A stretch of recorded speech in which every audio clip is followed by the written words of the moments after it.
नमस्कार, जय श्री कृष्ण। माया करिश्मा पेसवाणी है मुंहिंजे चैनल कृष्ण कृपा केवलम में तव्हां सभिनीनि जो स्वागत है। सूमर ॾींहुं असांजे गणपति पप्पा विराजमान थींदा घर में, त हुनखे भोग लॻाइण लाइ मां तव्हांखे अॼु ॿुधायां थी बेसन जा लड्डू जो बिल्कुलु 2 मिंट में ठहंदा आहिनि। जी हाँ, रुगो चवण में न, सच में 2 मिंट में ठहंदा आहिनि। ऐं हिन ई साॻी रेसिपी सां तव्हां चूरीअ जा लड्डू भी ठाहे सघो था। वो हलो मां तव्हांखे ॾेखारां थी, पर हुनखां पहिरियों भेनरूं मूंखे बार बार रिक्वेस्ट थी कनि कि महालक्ष्मी जे सॻड़े जी कथा ऐं विधि विझो।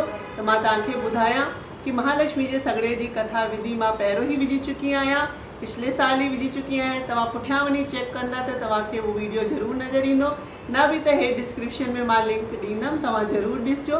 त हलो हाणे ठाहियूं था बेसण जा लड्डू गणपति बप्पा लाइ।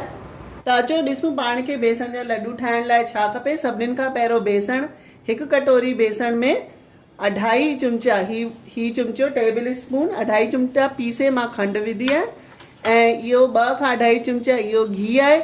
इहो भी बेसण जे हिसाब सां ई पवंदो। थुल्हो बेसण हूंदो त वधीक पवंदो, न त थोड़ो घटि पवंदो।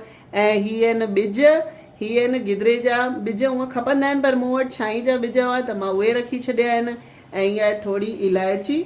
त हाणे असां बेसण जा लड्डू ठाहियूं था। ऐं सेम रेसिपी आहे, अगरि तव्हां बेसण जी जॻह कणिक जो अटो खणंदा त चूरी जा लड्डू भी साॻी तरह ठहंदा आहिनि। अचो मां गैस ॿारां थी। सभिनीनि खां नंढी गैस ॿारां थी, छो जे लाइ धीरे वारे फ्लेम ते ही पाण ठाहींदासीं। त ॾिसो मां पैन रखियो आहे ऐं पहिरियों मां बेसण ही विझी छॾियो आहे। पहिरियों मां बेसण खे सुठो भुनी वठंदसि। नंढी वारी गैस आहे, मां पहिरियों बेसण सुठी तरह भुनी वठंदसि।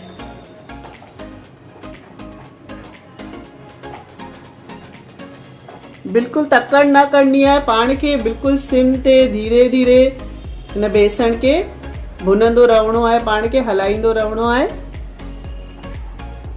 ॾिसो मुंहिंजे 5 खां 8 मिंट थी विया आहिनि। मां सिम ते हिनखे भुना पई, जीअं ही सड़े न, छॾिबो न बेसण खे, पर सिम ते भुनबो रहबो। हाणे बेसण मां सौंधी सौंधी खुशबू अचण लगी आहे। हिन सां ख़बर पई कि पंहिंजो बेसण भुनण लॻो आहे। हाणे 10 मिंट थिया आहिनि। मां गैस बंदि करे छॾी आहे। बेसण खे मां ईअं भुनंदी ही रहंदसि, गैस बंदि आहे। हाणे मां हिन भुनियल बेसण खे हिकु बाउल में लाहियां थी। ऐं हाणे ही मां हिन में घी ऐं इलायची खंड सभु हाणे ही मिक्स कंदसि। त ॾिसो पहिरियों मां ही बाउल में लाहे छॾियो आहे। ऐं हाणे मां हिन में घी थोड़ो थोड़ो करे विझां थी। कोसो आहे त घी पाणे ही ऑटोमेटिक मेल्ट थी वेंदो। इहा इलायची, नंढो फोटो, ऐं ईअं मिक्स करे ॾिसंदमि कि घी खपे या न खपे। ॿियो छो जे लाइ मां तव्हांखे ॾेखारण लाइ थोड़ो ही ठाहियो आहे। वधीक घी हुजण सां भी लड्डू ॿधजंदो न, त हू तव्हां ॾिसंदा रहिजो।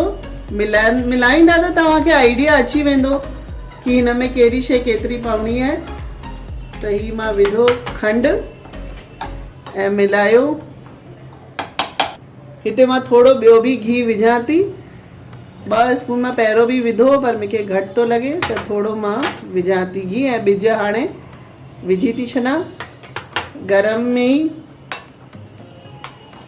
ऐं हाणे मां हिन खे मिश्रण खे ईअं मिक्स कयां थी।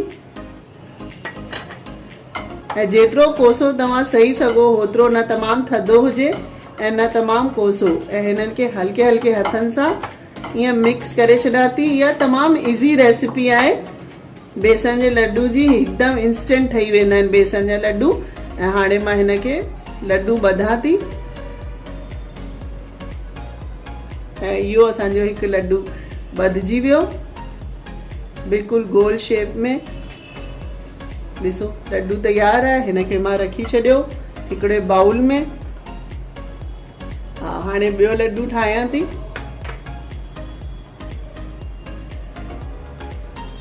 ही मुंहिंजो ॿियो लड्डू तैयार थी वियो। त तव्हां ॾिठव केतिरी जल्दी ऐं केतिरी आसानी सां, सरल विधि सां असांजा बेसण जा लड्डू तैयार थी विया।